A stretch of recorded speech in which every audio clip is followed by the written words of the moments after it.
Marriage লাইফের ক্ষেত্রে বা আপনার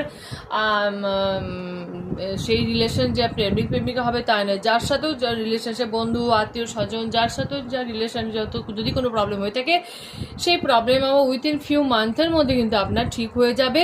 আপনাকে কি বলা হচ্ছে? ফরগিভনেস করতে বলা হচ্ছে। ফরগিভনেস করতে বলা হচ্ছে মানে কে কি বললো না বললো অতটা গভীরে না ঢুকে আপনি সেটাকে পিছনে ফেলে রেখে সামনের দিকে আপনার মতো করে এগিয়ে যান। তাহলে কিন্তু আপনাকে আপনার লাইফে যে প্রবলেম আছে, রিলেশন নিয়ে যে প্রবলেম আছে, লাভ লাইফে বা ম্যারেজ লাইফে যে প্রবলেম আছে সেই প্রবলেম অনেক ঠিক হয়ে যাবে। ঠিক আছে?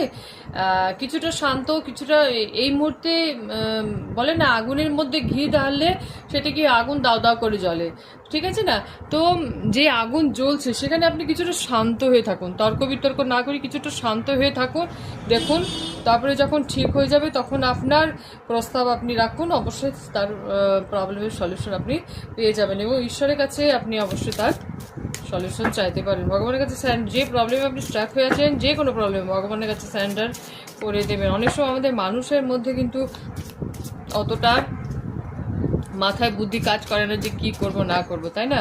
তো সেক্ষেত্রে আপনি একবার আপনার ঈশ্বরকে অবশ্যই জানান। বলেছে চয়েস,